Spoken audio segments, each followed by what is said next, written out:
Hi guys, sorry to interrupt your viewing, but please subscribe to the channel and like this video. Thank you. I never thought my parents would choose a luxury car over my health, but that's exactly what happened. A few months ago, I needed surgery. It wasn't life-threatening, but it was critical to improving my quality of life. For months, the pain and discomfort had been taking a toll on me, affecting my work and mental health. I finally mustered the courage to ask my parents for help covering the costs, fully expecting their support, but instead, they told me they couldn't afford it. At the time, I believed them. My parents weren't struggling financially, but I knew tuition payments for my sister's college and home renovations had added up. I swallowed my disappointment and started looking into alternative ways to pay for the procedure, thinking they genuinely couldn't help. Then, a few weeks later, I came home to see my sister pulling into the driveway in a brand new luxury car. The moment I saw it, my heart sank. It wasn't just the car itself, it was the blatant message it sent. My sister didn't need a new car. Her old one was perfectly fine, a reliable hand-me-down that had gotten her through college without a hitch. But my parents had decided she deserved an upgrade as a reward for her hard work in school. Meanwhile, I was left scrambling to figure out how to pay for a surgery that I couldn't put off much longer. I waited until dinner to bring it up. My parents were sitting at the table, happily chatting about the new car and how excited my sister was about it. I couldn't hold it in anymore. "You told me you couldn't afford to help with my surgery," I said, trying to keep my voice steady. "But you bought her a luxury car?" The cheerful atmosphere evaporated. My mom set down her fork, her face hardening. "We help you in other ways," she said dismissively. "It's not fair to compare." "Not fair to compare?" I repeated, incredulous. "This isn't about fairness, it's about priorities. You're rewarding her with something she doesn't need while I'm struggling to figure out how to pay for something I do need." My dad sighed, rubbing his temples as if I were the one causing a problem. "Look, your sister has worked really hard, and she's achieved so much. We wanted to show her we're proud of her. This doesn't mean we don't care about you." I couldn't believe what I was hearing. "If you cared, you would have helped me when I asked," I said, my voice trembling with frustration.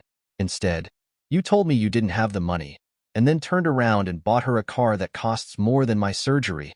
My sister, who had been scrolling through her phone during most of this, finally looked up. "It's not my fault," she said, shrugging. "I didn't ask for the car. They just got it for me. Don't take it out on me." Her casual tone only fueled my anger. "This isn't about you," I snapped.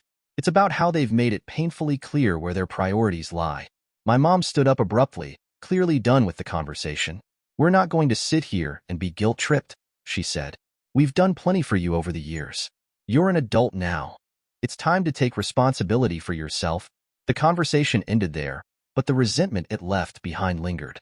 I couldn't stop replaying their words in my head, trying to make sense of how they could justify their actions. It wasn't just about the money, it was the message behind it. My parents had a choice to make, and they chose to reward my sister's success over supporting my health. That night, as I lay awake staring at the ceiling, one thought kept running through my mind. How could I not feel like an afterthought when my own family had made it so clear I didn't come first? After that disastrous conversation, it became clear I was on my own. My parents' refusal to help wasn't just a momentary oversight, it was a deliberate choice. I had no time to dwell on my anger or hurt, though. My condition was worsening, and every day I delayed the surgery felt like a gamble with my health. I threw myself into researching ways to pay for it, spending hours scouring the internet for loans, grants, and charities that might help cover medical costs. It was overwhelming. The numbers were daunting, and the process of applying for assistance felt endless. Each rejection email felt like another door closing in my face. Finally, after weeks of juggling options, I managed to scrape together enough money. I emptied my savings account, borrowed from 2 close friends, and set up a payment plan with the hospital. It wasn't ideal. I hated the idea of being in debt, but I didn't have a choice. When I booked the surgery, the mix of relief and sadness hit me like a wave. I was glad it was finally happening, but it hurt knowing my parents had chosen not to help. While I was scrambling to secure my health, my sister was living it up with her new car. She posted pictures all over social media, posing next to it with captions like, "Feeling so blessed," and "My amazing parents got me this beauty." Each post was like a slap in the face, a reminder of how differently we were treated. At one point, a mutual friend messaged me, asking, "How does it feel to have the coolest parents ever?" "That car is insane." I didn't have the energy to explain the truth, so I just sent a short reply, "Yeah, it's something." Meanwhile, My sister basked in the attention. Every time she showed off the car, my parents beamed with pride, acting like they had just accomplished something monumental. Watching it unfold left me feeling more isolated than ever. The surgery day came faster than I expected. My friends drove me to the hospital, making sure I had everything I needed. They were incredibly supportive, helping me fill out paperwork and distracting me from my nerves with jokes and stories. I couldn't have asked for better people in my corner. My parents, on the other hand, were noticeably absent. I had told them the date and time, hoping they might at least call or check in, but the day passed without a single message from either of them. After the procedure, as I lay in the recovery room, my friends sat by my side, reassuring me that everything was going to be okay. I couldn't help but wonder why my parents hadn't even tried to be there. Were they too busy celebrating my sister's new car? Or did they just not care? As I began my recovery, I realized something. My parents weren't the ones who had stepped up when I needed help. It was my friends who had rallied around me, supported me, and reminded me that I mattered. And as much as I appreciated them, their kindness made the absence of my parents sting even more. Their actions, or lack of them, spoke volumes. It wasn't just about the money anymore. It was about the love, the effort, and the support they had chosen to withhold. The surgery itself was a success, which should have brought me relief, but the recovery process turned out to be more grueling than I had expected. I was physically drained, unable to work for several weeks, and the financial burden was a constant source of stress. Every bill I received reminded me of the loans I'd taken out and the friends I now owed money. Thankfully, those same friends stepped up in ways I hadn't anticipated. They visited regularly, bringing groceries, running errands, and making sure I had everything I needed. Their kindness and support were overwhelming in the best way, but it also highlighted a painful truth. My parents were noticeably absent. Days turned into weeks, and not once did my mom or dad check in on me. At first, I tried to convince myself that they were busy, but deep down, I knew better. Their silence wasn't an oversight, it was a choice. One day, after nearly a month of recovery, my mom finally showed up at my apartment unannounced. She carried a casserole dish, her face painted with an air of forced concern. "We've been so worried about you," she said, setting the dish down on the counter like it was some grand peace offering. I couldn't hold back my frustration. "Really?" I asked, unable to keep the edge out of my voice. "Because it hasn't seemed like it." She looked taken aback, as if she hadn't expected any pushback. "Well, we've been busy," she said defensively, "but we've been thinking about you. That's why I brought this. I thought it might make things easier for you." Her words felt hollow, like an afterthought disguised as care. I forced a polite smile, thanked her for the casserole, and let her leave without confronting her further. But the interaction left a bitter taste in my mouth. If they were so worried, why hadn't they shown up when it actually mattered? As my recovery continued, so did my resentment. Every time I saw my sister driving her shiny new car, it felt like a reminder of how differently we were treated. She didn't need the car, and yet my parents had gone out of their way to reward her, while I had been left to fend for myself during one of the most vulnerable times in my life. To make matters worse, my parents wouldn't stop talking about how proud they were of her. "She's worked so hard," my dad said during one of our rare phone calls. "We're just so happy to see her doing so well." I wanted to scream. It wasn't that I resented my sister for having nice things.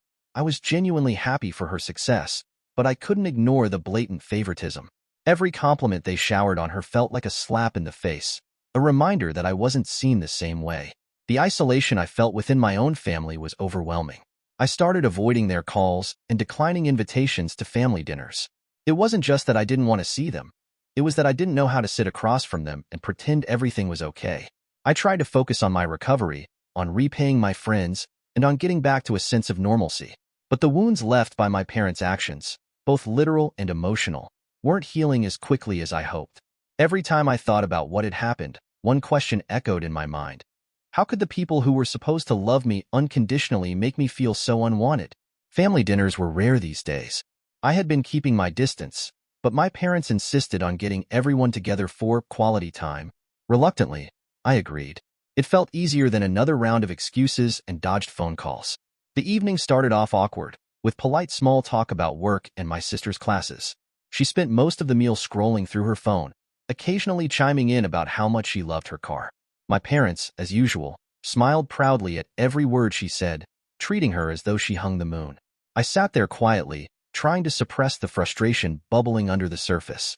But when my dad mentioned how they were helping her with some new expenses for school, I couldn't hold it in anymore. You know, I began, carefully setting my fork down. It's hard not to notice how differently you treat us. My dad frowned, clearly caught off guard. What are you talking about? I took a deep breath, steadying myself. You refused to help me pay for my surgery, but you bought her a luxury car. How am I supposed to feel about that? The room fell silent. My sister stopped scrolling, finally looking up, while my mom's expression darkened. We've done plenty for you over the years, she said defensively, crossing her arms. It's not fair to compare. Not fair to compare? I repeated, incredulous. How is it fair to prioritize a car she didn't need over my health? Do you have any idea how much debt I had to take on just to get the surgery I needed? My dad sighed, rubbing his temples. Look, your sister has worked really hard, and she's accomplished so much. We wanted to reward her for that. And you're an adult now, my mom added. We figured you could handle your own expenses. Her words hit me like a punch to the gut. Handle my own expenses? I said, my voice trembling. Is that what family means to you? Leaving me to figure it out alone when I'm struggling, just so you can't reward her with things she doesn't even need? My sister, who had been silent until now, chimed in. It's not my fault they bought me a car, she said, shrugging. Don't take it out on me. I turned to her, trying to keep my voice steady. This isn't about you. It's about them. And it's about how they've made it painfully clear that I'm not a priority. My mom stood up abruptly, her chair scraping against the floor. We're not going to sit here and let you guilt-trip us, she said, her tone sharp. We've done our best for both of you. You don't see us complaining about everything we've sacrificed. I shook my head, feeling the tears prick at my eyes. This isn't about guilt, it's about fairness. It's about feeling like I'm part of this family, and right now, I don't. My dad looked uncomfortable, clearly wishing the conversation would end. We've always tried to do what's best, he said weakly. Sometimes we get it wrong, but it doesn't mean we don't care about you. Then show it, I said quietly, because your actions are telling me something very different. The rest of the dinner passed in tense silence. My sister went back to her phone. My mom avoided looking at me, and my dad stared at his plate as though it held all the answers. By the time I left, I felt more disconnected from them than ever. That night, I replayed the confrontation over and over in my head. Part of me regretted speaking up, but another part knew it needed to be said. My parents' actions had hurt me deeply, and pretending everything was fine wasn't an option anymore. I didn't know if they would ever truly understand how much their choices had affected me, but one thing was clear. I couldn't keep ignoring the cracks in our family dynamic. After the awkward family dinner, I thought the tension might simmer down, but my parents clearly weren't done. A few days later, they called me over for a talk. I knew what that meant. They wanted to explain why they were right and why I was being unreasonable. The conversation started predictably, with my dad taking the lead. We understand you're upset, he said, his tone carefully measured. But you have to see things from our perspective. I crossed my arms, leaning back in my chair. Okay, I'm listening. Help me understand why a car was more important than my surgery. He hesitated for a moment before launching into his defense. Your sister has been working so hard in school, he said. She's been juggling her studies, part-time work, and internships. We wanted to reward her for that. She deserved it. And you're an adult now, my mom added, her voice clipped. We figured you could handle your own expenses. That's what being an adult means. Taking care of yourself. Her words stung, and I struggled to keep my voice steady. So, being an adult means I don't deserve help when I really need it? I asked. You had the money. You just chose not to spend it on me. Do you even realize how much debt I'm in because of that decision? They both looked uncomfortable, but my dad tried to steer the conversation back to their intentions. It's not that we didn't care, he said. We thought you'd be okay. And honestly, we didn't think the surgery was as urgent as you made it sound. That comment hit like a gut punch. Not as urgent? I repeated, my voice rising. You're not doctors. You had no idea what I was dealing with, and yet you decided it wasn't urgent? Do you know how much pain I was in? How much I struggled just to get through the day? My sister, who had been scrolling through her phone up until this point, finally chimed in. It's not my fault they bought me a car, she said, crossing her arms. Why are you making this about me? I turned to her, my frustration boiling over. I'm not making it about you, I snapped. But you're not helping by acting like this doesn't affect me. You knew I needed that surgery, and you said nothing. You just took the car and ran with it. She rolled her eyes. What was I supposed to do? Turn it down? It's not my job to manage their money. Her indifference only made things worse. This isn't about you turning down the car, I said. It's about how they constantly prioritize your wants over my needs. And instead of acknowledging that, you're acting like I'm the problem for even bringing it up. My mom stepped in, clearly trying to regain control of the conversation. We're not prioritizing anyone, she said. We're doing the best we can for both of you. It's not a competition. It feels like one. I shot back. And I'm losing. Every single time. The room fell silent after that. My dad stared at the floor. My mom looked annoyed, and my sister went back to her phone, clearly done with the conversation. That night, as I drove home, I couldn't stop replaying their excuses in my head. The more I thought about it, the angrier I became. They weren't taking responsibility, they were justifying their actions, as if that would make the pain go away. Their words felt like a slap in the face. They couldn't, or wouldn't, see how much they had hurt me. And the worst part? They didn't seem to care. The tension with my parents had been simmering for weeks, and I thought I had come to terms with how they treated me differently. But nothing could have prepared me for what I uncovered next. It started innocently enough. I was helping my dad clean out the garage when I stumbled across a box labeled bills and statements. Normally, I wouldn't have thought twice about it, but something compelled me to open it. Inside were years of old financial documents, neatly filed away. As I sifted through them, a familiar name on one of the folders caught my eye. My sister's. Curiosity got the better of me, and I pulled out the folder. What I found inside made my stomach drop. There were copies of checks my parents had written to pay off her student loans, alongside statements showing significant payments made directly to her loan servicer. It wasn't just one or two payments. They had covered a substantial portion of her debt. I sat there for a long moment, staring at the papers in disbelief. They hadn't just bought her a car. They had been quietly supporting her financially in ways they had never offered to me. I thought back to the countless times I had struggled with rent, medical bills, and other expenses, wondering why they had never extended the same support. When I finally confronted my parents about it, they didn't even try to deny it. My mom's response was maddeningly dismissive. She needed help, she said simply, as though that explained everything. We didn't think it was worth mentioning because it's not a big deal. Not a big deal? I repeated, my voice trembling with anger. You've been helping her pay off her loans while I've been drowning in debt from my surgery, and you didn't think it was worth mentioning? My dad tried to calm the situation, but his explanation only made things worse. We've always tried to help where we can, he said. Your sister's education was important to us, and she needed that support to get ahead, and I didn't need support for my surgery? I shot back. What about all the times I've needed help? Why does she get special treatment? She's not getting special treatment, my mom insisted, though her tone betrayed her guilt. It's just different circumstances. You've always been more independent. You didn't seem like you needed us as much. Their excuses felt like a slap in the face. It wasn't just about the money.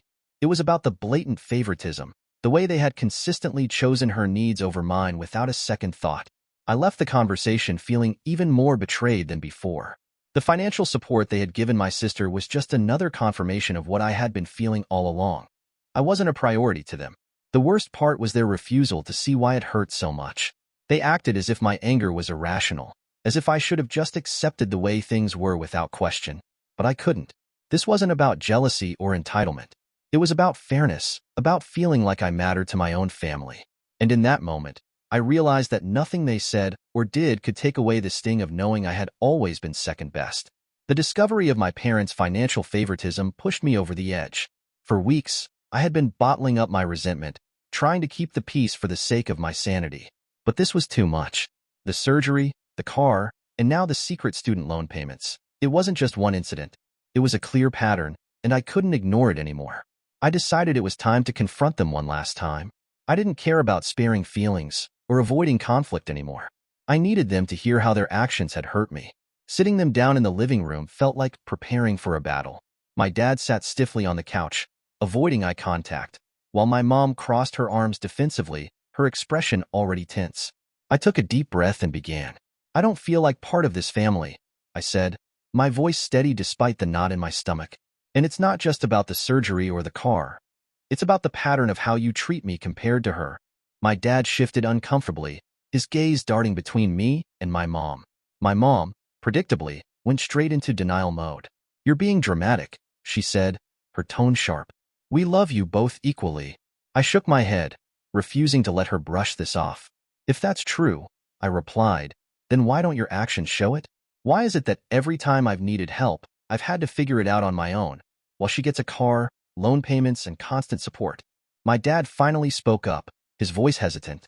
It's not about favoritism, he said. We just wanted to reward her for her hard work. And you've always been so independent. We thought you didn't need us in the same way. That's the problem, I said, my frustration spilling over. You assumed I didn't need you because I didn't ask as loudly or as often. But that doesn't mean I didn't need your support. And when I finally did ask, you said no. Even though you had the means to help me. My mom rolled her eyes, clearly annoyed. We've done plenty for you over the years, she said. You're acting like one surgery defines everything. It's not just the surgery, I shot back. It's everything. The surgery was just the tipping point. Every decision you've made shows me where I stand in this family, and it's always second to her. My dad looked like he wanted to intervene but didn't know what to say. My mom, meanwhile, doubled down. You're looking at this all wrong, she said. We love you both. But we can't treat you exactly the same. It's not realistic. Realistic? I repeated, incredulous. It's not about treating us exactly the same. It's about fairness. It's about making me feel like I matter, like I'm not just an afterthought. The room fell silent after that. My dad rubbed his temples, looking exhausted, while my mom stared at me with an expression I couldn't quite read. My sister, who had wandered into the room midway through the conversation, stood awkwardly in the doorway, clearly wishing she were anywhere else. Finally, I stood up, feeling a strange sense of clarity. I'm done pretending everything's fine, I said. If you can't see how much this has hurt me, then I don't know what else to say. As I walked out, my mom called after me. Don't be so dramatic, she said again, her voice tinged with irritation. But I didn't look back. I was tired of being told I was overreacting when all I had ever wanted was to feel like I belonged. That conversation marked a turning point for me. I realized I couldn't keep trying to fix something that my parents refused to acknowledge as broken. If they couldn't see the problem, I couldn't make them. From that moment on, I decided to focus on the people who did show up for me, who made me feel valued and supported. My parents had drawn their line in the sand, and now, it was time for me to draw mine. After weeks of tension and unresolved arguments, I finally told my parents the truth. I couldn't keep pretending our relationship was fine. They needed to understand how deeply their choices had affected me. But what I didn't expect was their shock when I suggested that I needed distance from them. My mom was the first to react, her eyes welling up with tears. You're really thinking about cutting ties with us? She asked, her voice trembling. We're your family. You can't just walk away from us like that. My dad looked equally stunned, though he remained silent, his hands clenched tightly on his lap. I took a deep breath, steadying myself. Family isn't just about blood, I said, my voice firm but calm. It's about showing up for each other, being there when it matters. And you've shown me where I stand in this family. Second, every time. My mom's tears spilled over as she shook her head. That's not fair, she said. We've always loved you. We've always done our best. If this is your best, I replied, then maybe we have very different ideas of what love and family are supposed to look like. My dad finally spoke, his voice low and measured. We never meant to hurt you, he said. You're taking all of this the wrong way. The wrong way? I repeated, my frustration bubbling to the surface. You refused to help me when I needed surgery. You kept helping my sister behind my back, and you've brushed off every chance to make things right. How else am I supposed to take it? They didn't have an answer. Instead, my mom tried to change tactics, reaching for my hand. Please don't do this, she said. We're still your parents. We've made mistakes, but you can't just abandon us. I pulled my hand away gently but firmly. This isn't about abandoning anyone, I said. It's about protecting myself. I can't keep investing in a relationship that makes me feel this way. Their apologies came next, but they felt hollow. My mom repeated how sorry she was, but her words seemed more focused on avoiding guilt than truly acknowledging the hurt they'd caused. My dad promised to do better, but there was an air of resignation in his voice, like he didn't truly believe anything needed to change. I'll always love you, I said, standing up to leave. But love isn't enough if the actions don't match. I need space to figure out what's best for me. My mom cried openly as I walked out the door, while my dad sat in stunned silence. I could feel the weight of their disbelief, but I knew I was making the right choice. For the first time in a long time, I was choosing myself. That night, I sat alone in my apartment, reflecting on everything that had led to this moment. It wasn't an easy decision, but it felt necessary. My parents had built a wall between us with their actions, and I couldn't keep tearing myself apart trying to climb over it. For the first time, I allowed myself to think about what life might look like without constantly seeking their approval. It was scary, but it was also liberating. Deciding to distance myself from my parents was one of the hardest choices I've ever made. For years, I had clung to the hope that things would improve, that one day they'd wake up and see how much their actions had hurt me. But after countless conversations that led nowhere, I realized that holding on was only dragging me down. It wasn't easy, but it was necessary for my mental health and my sense of self-worth. At first, the silence was deafening. I had grown so used to the dysfunctional cycle of our interactions that stepping away felt like walking into a void. But gradually, I filled that space with people who truly cared about me. My friends became my chosen family, showing up in ways my parents never had. They celebrated my successes, supported me through my struggles, and reminded me what unconditional love actually looks like. I threw myself into rebuilding my life, focusing on the things that brought me joy and fulfillment. Slowly, the bitterness began to fade, replaced by a quiet sense of peace. My sister reached out a few times, mostly through texts and social media. Her messages were friendly enough, asking how I was doing, sharing updates about her life, but they lacked any real depth. She never once brought up the events that had led to our estrangement, never acknowledged the role she had played in the divide between me and our parents.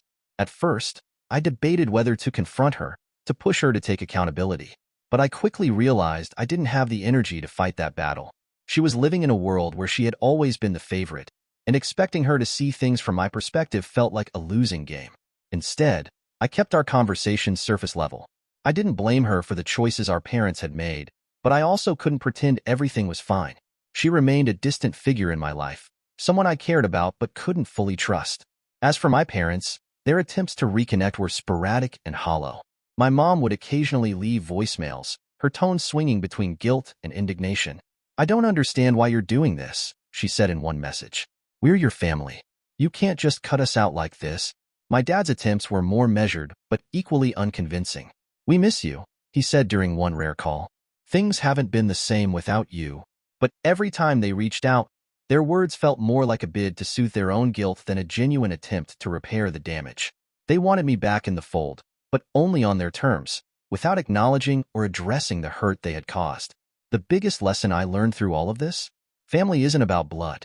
It's about the people who show up for you, who make you feel seen, valued, and supported.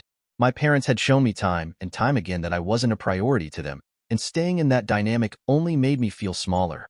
Walking away was painful, but it was also freeing. For the first time in years, I felt like I was living for myself instead of chasing the approval of people who would never truly see me. Though the scars from this experience will always be there, they serve as a reminder of my strength. I chose my own well-being over a relationship that made me feel unworthy, and I don't regret it for a second.